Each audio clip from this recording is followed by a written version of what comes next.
प्यारे बच्चों, चलिए आज हम चैप्टर को आगे बढ़ाते हुए हम आज जानेंगे त्रिभुज और पाइथागोरस प्रमेय। ये आपका छठा चैप्टर है। तो चलिए हम इसके बारे में समझते हैं। आपके एग्जाम में जो भी इम्पोर्टेंट ऑब्जेक्टिव प्रश्न यहाँ से बनते हैं इस चैप्टर से, वो सारे ऑब्जेक्टिव प्रश्न इस वीडियो में आपको देखने को मिलेगा। तो आप वीडियो के अंत तक बने रहिएगा। तो चलिए हम स्टार्ट करते हैं।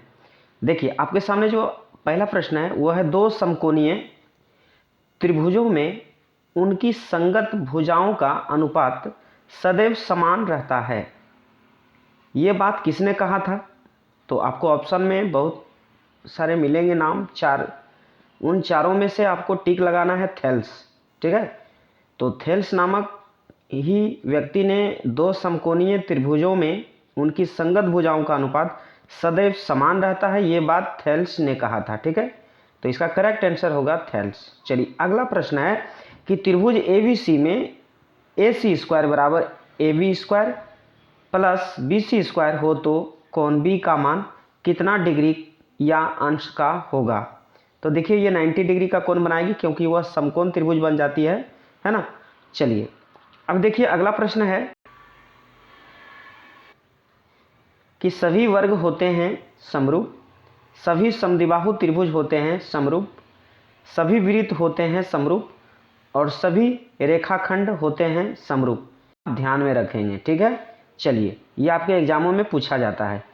अब देखिए अगला प्रश्न है कि दो त्रिभुज समरूप कहे जाते हैं यदि दो त्रिभुज समरूप तब कहे जाएंगे जब उनके संगत कोण बराबर होंगे, साथ ही उनकी संगत भुजाएं क्या होगी? अनुपातिक होगी। ठीक है, यदि ये दोनों क्या करता है, त्रिभुज का ये कोण और उनकी भुजाएं अगर अनुपातिक तरीके से अगर सेटिस्फाइड कर दे तो हम कह सकते हैं कि वो जो दोनों त्रिभुज है वो क्या है? समरूप त्रिभुज है। ठीक है, चलिए अब देखिए अगला है कि यदि दो त्रिभुज समकोणीय हो तो त्रिभुज क्या होंगे? तो जब भी दो त्रिभुज समकोणीय हो तो त्रिभुज क्या होंगे? समरूप होंगे। ठीक है, चलिए अगला प्रश्न है कि यदि दो त्रिभुजों की संगत भुजाएं समानुपाती हो तो त्रिभुज क्या होंगे? तो वैसे त्रिभुज समरूप त्रिभुज कहलाएंगे। अगला प्रश्न है कि दो समरूप त्रिभुज की संगत भुजाओं का अनुपात 4:9 है, तब उनके क्षेत्रफलों का अनुपात क्या होगा? तो उस दशा में क्षेत्रफलों का जो अनुपात होगा वो होगा 16:81, या तो फिर आप 16/81 भी कर सकते हो। चलिए अब देखिए हम अगले प्रश्न की तरफ चलते हैं। अगला प्रश्न आपके सामने है। देखिए अगला प्रश्न कहता है कि समचतुर्भुज के विकर्ण 6 सेंटीमीटर है और 8 सेंटीमीटर है। कहता है इसकी प्रत्येक भुजा की लंबाई कितनी होगी? तो जब आप सूत्र के माध्यम से आप निकालोगे तो इसका आंसर निकलेगा 5 सेंटीमीटर। ठीक है, चलिए अब देखिए अगला प्रश्न है कि त्रिभुज ABC में DE समांतर है BC। DE और BC क्या है? समांतर है। और AD/DB बराबर कितना है? 5/3। तो AE/AC का मान क्या होगा ये पूछ रहा है। तो देखिए जब आप इसको निकालोगे तो इसका मान निकल करके आएगा 5/8। ठीक है, ये कैसे? तो देखिए यहाँ पे मैं एक त्रिभुज बनाता हूँ आपके सामने, ये A, ये B और ये C। ठीक है ना, और इसी में हम एक और दे देते हैं, ये D और ये E। ठीक, आप देख पा रहे होंगे। अब कहता है कि AD कितना है? 5। तो A से लेकर के D तक, यानी यहाँ से लेकर यहाँ तक कितना है? 5 सेंटीमीटर। ठीक है, 5 बोल सकते हैं। इसकी जो भुजा की जो लंबाई है A से लेके D तक वो है 5, और D से लेकर के B तक कितना है? D से B तक, यहाँ से यहाँ तक कितना है? 3। ठीक है, इस बातों के ऊपर आप ध्यान रखेंगे। अब जो है सो प्रश्न कहता है कि AE यानी AE से लेकर के AC और AC यानी टोटल। देखिए तो ये इस बातों के ऊपर आप ध्यान रखेंगे, जो AD का जो मान होगा वही AE का भी मान होगा। तो AD है 5 तो AE कितना होगा? 5। तो इसीलिए देखिए आपका यहाँ पर 5 है, और ये रहा 5, और ये E से लेकर के C तक मान वही होगा जो D और B तक का जो मान है। ठीक है, तो ये हो जाएगा 3। तो आपके नीचे में देखिए यहाँ सी पूछ रहा है, तो सी यानी ए से लेकर सी तक ये टोटल, तो टोटल 5 और 3 कितना होगा 8। तो देखिए आपके सामने यहाँ है 8, ठीक है ना। तो इस तरह से ए ई और ए सी का मान होगा 5/8। चलिए अब हम अगला प्रश्न देखते हैं। अगला प्रश्न आपके सामने है कि त्रिभुज ए बी सी एवं डी ई एफ में, दो त्रिभुज है ए बी सी और डी ई एफ में, कहता है कि ए बी बटे डी ई बराबर बी सी बटे ई एफ बराबर सी ए बटे एफ डी बराबर 2/5, यानी कि ए बी बटे डी ई बराबर बी सी बटे ई एफ बराबर सी ए बटे एफ डी, ये सभी की जो मान है वो 2/5 है। तो दोनों त्रिभुजों के क्षेत्रफलों का अनुपात क्या होगा? तो जब आप इसको हल करोगे तो क्षेत्रफलों का अनुपात निकल करके आएगा 4:25, ठीक है। चलिए अब हम अगले प्रश्न की तरफ देखते हैं।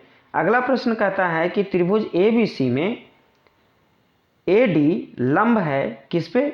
बी सी पर, और ए डी बराबर बी डी, यानी ए डी का जो मान है और बी डी का जो मान है वह है 8 सेंटीमीटर। तो साथ ही बी सी का जो मान है वह है 23 सेंटीमीटर। तो ए सी का मान क्या होगा, ऐसा प्रश्न कह रहा है। तो देखिए, तो आप इसका अगर आंसर निकालोगे तो आंसर निकल करके आएगा 17 सेंटीमीटर। चलिए अगला प्रश्न देखते हैं कि दो समरूप त्रिभुजों की भुजाएं 3:5 के अनुपात में हैं, तब इन त्रिभुजों के क्षेत्रफलों का अनुपात क्या होगा? तो क्षेत्रफलों का अनुपात निकल करके आएगा √81 अनुपात √625। अब देखिए 81 का वर्गमूल होगा 9 अनुपात और 625 का वर्गमूल होगा 25। तो इस तरह से आप 9:25 भी कह सकते हो या फिर 9/25 कह सकते हो। चलिए अगला प्रश्न है आपके सामने, देखिए अगला प्रश्न देखते हैं। देखिए अगला प्रश्न है कि चक्रीय चतुर्भुज के सम्मुख कोणों का योग कितना होता है? तो 180 डिग्री होता है। इस बातों के ऊपर आप ध्यान रखेंगे, आपके एग्जाम में ऑब्जेक्टिव में ये प्रश्न पूछा जाता है। साथ ही एक ये भी प्रश्न बनता है कि चक्रीय चतुर्भुज के चारों कोणों का योग कितना होता है? तो 360 डिग्री होता है। अब देखिए अगला प्रश्न है कि यदि L समांतर है, L और M क्या है? समांतर हो, तब D का मान क्या होगा? देखिए ये मानिए कि ये जो रेखा खींची हुई है ये L नामक कोई रेखा है और ये M नामक रेखा है कोई, ठीक है। ये दोनों समांतर है। तो कहता है कि यहाँ पे और यहाँ पे जो बन रहा है, ये जो कोण बन रहा है, तो यहाँ पर जो D का जो वैल्यू है वो कितना होगा? तो देखिए ये दोनों एकांतर कोण है, ठीक है ना। तो एकांतर कोणों का योग जो होता है वो क्या होती है? 180 डिग्री होती है। इसको दोनों को आपको जोड़ना है, 3D प्लस 50 डिग्री है ना, और प्लस 2D प्लस 20 डिग्री बराबर 180 डिग्री।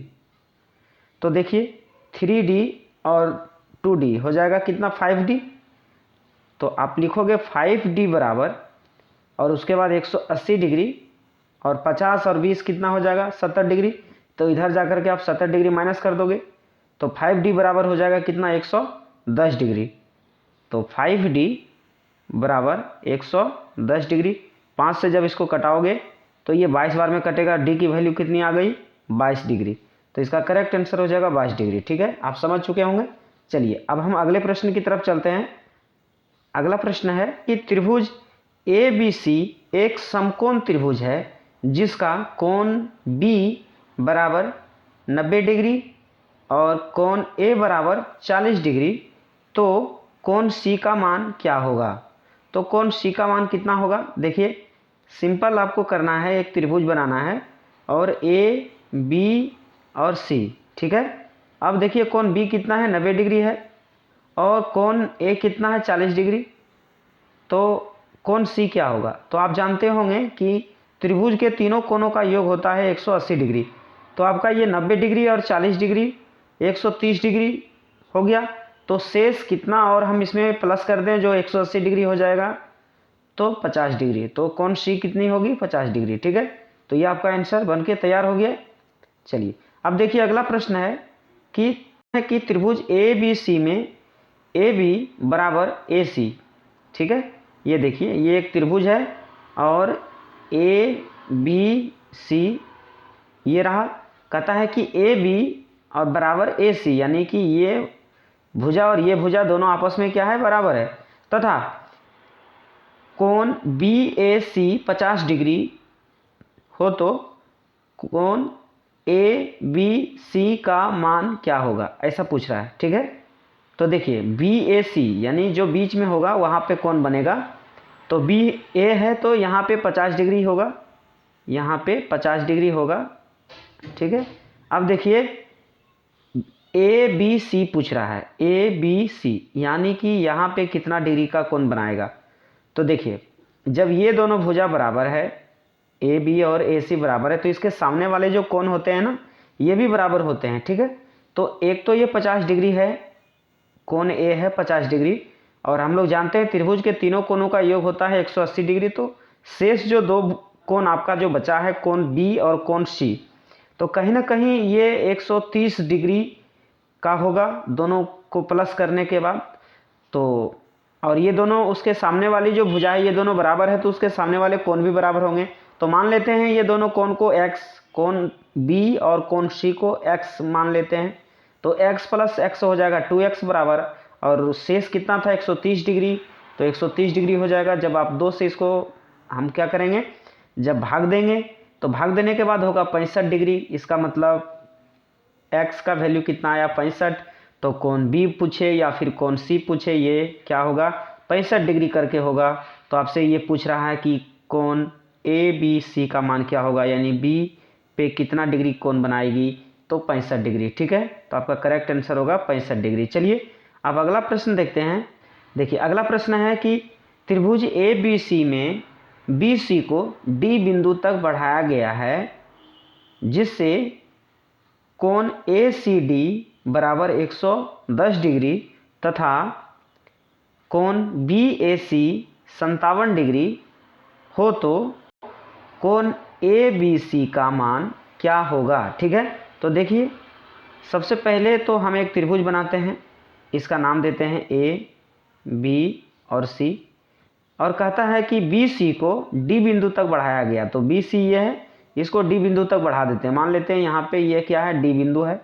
ठीक है, अब कहता है कि जिससे ए सी डी, देखिए ए सी डी यानी यहाँ पे कितना डिग्री कोण बन रहा है 110 डिग्री बन रहा है। ठीक है, तो देखिए कहता है तथा कोण बी ए सी 57 डिग्री है। देखिए बी ए सी कितना है 57 डिग्री, यानी यहाँ पे कितना है 57 डिग्री 57 डिग्री। अब कहता है तो कोण ए बी सी का मान क्या होगा, ए बी सी का मान क्या होगा, यहाँ का मान पूछ रहा है। तो देखिए मैं आपको बता दूं कि ये जो बाहर में जो एक कोण बन रहा है ए सी डी 110 डिग्री, इसके सामने वाले जो कोण होंगे, यानी यहाँ से जब आप देखोगे तो आपको ये कोण ए और कोण बी ही नज़र आएगा। ठीक है, तो ये दोनों का योग के बराबर होता है ये बाहर वाले कोण, जहाँ पे आपका 110 डिग्री लिखा हुआ। ठीक है ना, तो यानी हम ऐसा कह सकते हैं कि कोण ए प्लस कोण बी बराबर जो इसको क्या हो जाएगा 110 डिग्री। ठीक है, तो 57 डिग्री ऑलरेडी दिया हुआ है यहाँ पे, तो हम क्या करेंगे 110 डिग्री में हम 57 डिग्री माइनस कर देंगे, तो मेरा मान निकल के कितना आएगा 53 डिग्री। तो कोण बी के जगह पर क्या होगा 53 डिग्री। अब 53 डिग्री और 57 डिग्री दोनों को जब प्लस करेंगे तो कितना हो जाएगा 110 डिग्री। तो घुमा फिरा करके आपके एग्जाम में इस टाइप का प्रश्न पूछा जाए तो आप जिधर से भी पूछे तो उसको आप हल कर दोगे। कभी ये दोनों कोण ए और कोण बी का मान दे देगा और बाहर वाले ये कोण सी का मान पूछेगा, तो आप दोनों को जोड़ दोगे सीधा आंसर हो जाएगा। कभी बी का मान दे दे और बाहर वाले ये सी का मान दे दे और ए का मान पूछे तो बस 110 में क्या करोगे आप कोण बी के पास जो रहेगा उसमें से आपको घटा देना है। ठीक है, तो इसी तरह से घुमा फिरा कर एग्जामों में पूछा जाता है प्रश्न। चलिए अब हम अगले प्रश्न की तरफ चलते हैं। अगला प्रश्न आपके सामने है कि समरूप त्रिभुज ए बी सी तथा डी ई एफ में कोण ए है 47 डिग्री तथा कोण ई कितना है 83 डिग्री है, तो कोण सी का मान क्या होगा? तो कोण सी का मान कितना होगा? कोण सी का मान होगा 50 डिग्री। ठीक है, अब देखिए यहाँ पे एक त्रिभुज है ए बी सी, ठीक है, और एक और त्रिभुज है डी ई एफ। ठीक है, अब देखिए कोण ए कितना है 47 डिग्री, यहाँ पे है 47 डिग्री। ठीक है, बाहर लिख देते हैं। इसके बाद कोण ई कितना है 83 डिग्री, यानी ये है आपका 83 डिग्री। ठीक है, ये 83 डिग्री है। तो कोण सी पूछता है, देखिए यहाँ पे ये कोण सी पूछता है। तो देखिए समरूप त्रिभुज का मतलब ये हुआ कि जो कोण यहाँ पे बनेगा ए बी सी में, वही कोण डी ई एफ में ही बनेगा। ठीक है, वही कोण डी ई एफ में भी बनेगा। तो कोण ई का जो 83 डिग्री दिया हुआ है, इसका मतलब कि यहाँ पे कोण ई के जगह पे 83 डिग्री है। ठीक है, तो कोण सी पूछ रहा है, त्रिभुज के तीनों कोणों का योग होता है 180 डिग्री। तो आपको कुछ नहीं करना, ये 83 डिग्री कोण बी जो है, ए जो है 47 डिग्री, ये दोनों को जोड़ के और 180 डिग्री में घटा देना है, बस आपका आंसर आ जाएगा। तो आपका आंसर कितना होगा 50 डिग्री। ठीक है, चलिए अब देखिए अगला प्रश्न देखते हैं। अगला प्रश्न कहता है कि एक 20 मीटर लंबी ऊर्ध्वाधर छड़ की छाया की लंबाई जमीन पर 10 मीटर लंबी है। यदि इसी समय एक मीनार की जमीन पर छाया की लंबाई 50 मीटर हो तो मीनार की ऊंचाई क्या होगा? ठीक है, चलिए देखिए क्या कहता है, इसको समझते हैं कि एक 20 मीटर लंबी ऊर्ध्वाधर छड़ की छाया की लंबाई जमीन पर 10 मीटर लंबी है। देखिए मान लेते हैं एक क्या है, ऊर्ध्वाधर एक छड़ है जिसकी लंबाई कितना है 20 मीटर। ठीक है, इसके बाद इसकी जो छाया है जो नीचे बन रहा है वो 10 मीटर है। ठीक है, उसके बाद कहता है कि यदि इसी समय एक मीनार की जमीन पर छाया की लंबाई कितना बन रहा है 50 मीटर हो, कहता है उसी समय जमीन पर जो है एक मीनार की जो छाया है वो कितना बन रहा है 50 मीटर बन रहा है।